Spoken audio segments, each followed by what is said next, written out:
Time is produced by John DeSando. Listen to the full shows and read reviews online at WCBE.org. I'm John DeSando. And I'm Mary Yerina. And this is... It's movie time. All right, take me to the past, Mary. Well, it's not much of my past. It might be a little bit It more is of mine. your past. Oh, yeah, right, yeah. And my husband. All right. But we are here to talk about Once Were Brothers, Robbie Robertson and the band. Yes. The band. What is that? It's what you think it is. It's the band. This is a documentary that was produced by a pedigree of movie titans, Martin Scorsese, Brian Grazer, and Ron Howard. And it focuses on the band, which was the name adopted by this group of musicians who had formed in the early 1960s after being part of Ronnie Hawkins and the Hawks. And Hawkins is in this. And Hawkins is in this. I mean, he's a bit ancient, but he's... Yeah. And it's predominantly Canadian, with one or two Americans. Yeah, and the music is called Americana. I mean, the type of music, and it's interesting. Right. Well, they had their roots in, I guess, Ronnie Hawkins, I got the sense, was more of a rockabilly type band, musician and band. And so they formed after they left Hawkins. And actually, Levon Helm was from Arkansas. Yes, he was. Right. But they formed after they left Hawkins and were really kind of trying to figure out what they wanted to do, and Bob Dylan was introduced How's to that them. for a break? And he brought them with him on tour when he was looking to move out of the acoustic folk music that he had been known for and had made him a star. Tough transition. Very tough transition, because I actually remember the stories of how ill-received it was by his audiences. I mean, he and the band were booed every place they went. Every place they went. And I kind of remembered it from a Woodstock historical perspective where it was so ill-received. Yes. But in fact, they were on tour for a couple years together doing this. And after a couple years of doing that, they decided to buy a house in upstate New York and kind of hunker down. Pink. The Pink House, yes. Yeah, great. And really just had this creative period of experimentation and writing their own lyrics, writing their own music. And from that came From the Big Pink, which became a seminal album that, as you learn through the film, really influenced titans of rock and roll. Oh my gosh, yeah. And then, a couple of touchstones for people who are listening who may be a bit younger than I am. First of all, they do have... Martin Scorsese was a big fan, of course, and he's a producer, and he had directed The Last Waltz, which was the band's final. It's the curtain call. Yes. And as the original five. Yeah, as the original. And I'm thinking that The Wait is a song that became very famous, and I don't know if it came out of Pink. It probably did, but Dennis Hopper used it in Easy Rider. Yes. And, I mean, these guys are big. The song that I remember best was the one that Robbie Robertson, who is our narrator, had created, The Day They Drove Old Dixie Down. Yeah. What a fabulous song.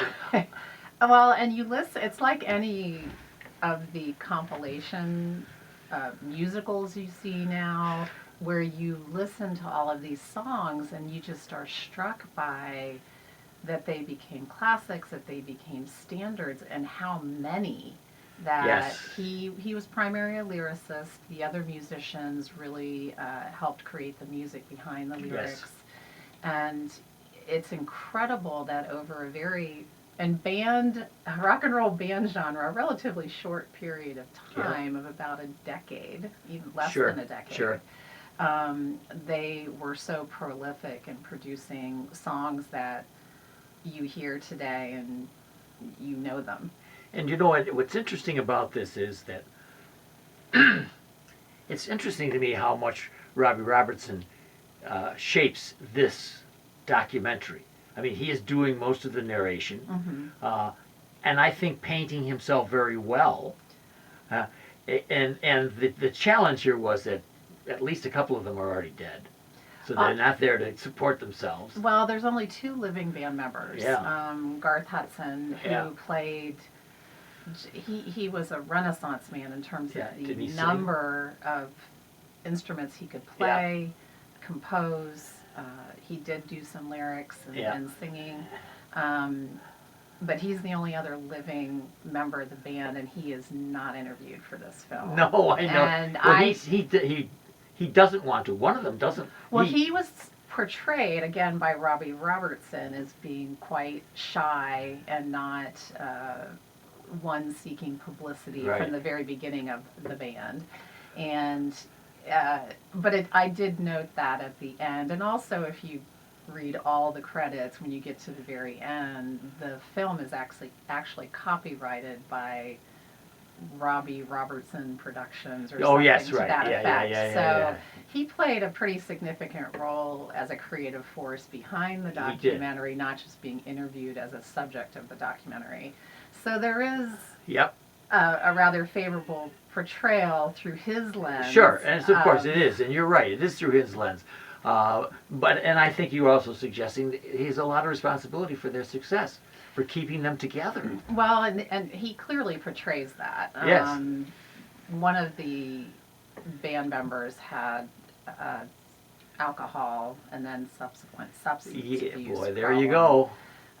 Which is typical, Oh unfortunately. my gosh, I'm astonished at how many acts like that, and they're almost reading from the same script. Almost. And he's different. It's unusual. He didn't want to have any part of it. He married. He had some children. Yes. Pretty sharp wife, Dominique. He's just so different from the rest of them. And here he is surviving, and he's still working. Yes, he is.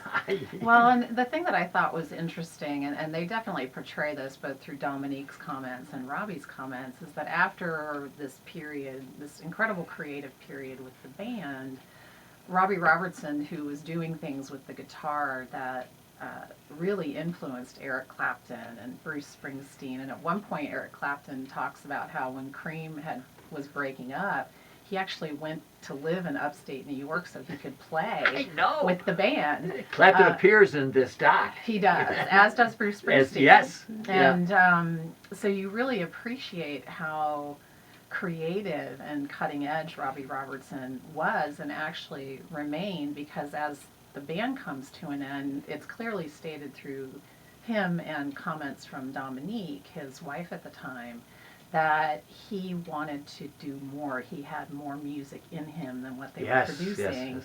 And he was moving ahead, but the other band members weren't. Yes.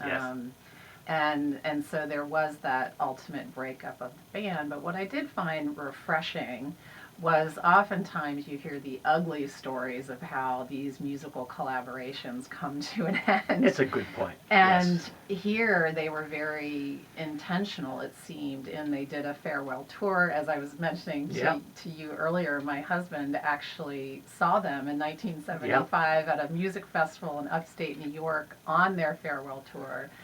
And they culminate in this concert in San Francisco where they invite all of their buddies to come play on stage with them, and it was filmed by Scorsese as The Last Waltz. And I think it was, I don't know if it was Robertson or whatever, who moved out west and then got some of them to move. He did. Which was a big by deal. David Geffen. Yes, and Geffen appears too. Geffen does as well. Is that and it's thought that Geffen made friends with Robbie so he could get to Dylan. That is suspected. I know. In the film. I know it was, but that's what I like, and you're suggesting it, and I feel the same way. There's a really positive tone in all of this that you don't get. Most of these documentaries like to focus on the breakdown, and the drugs, and the women, and so on. And this one doesn't do that. I mean, no. I mean, there were those issues. Oh, they definitely touch on. There were those issues with some of the band members. Yeah. So I had my weekend of rock and roll. You have to tell everyone. After seeing this, then I went the next night to the Red Herring Theater's production of Eddie and Dave, about Eddie Van Halen and his antagonist there on stage and the MTV presentation in '96, where Dave just kind of took over. And then last night at Shadowbox, there was the Legends from Liverpool.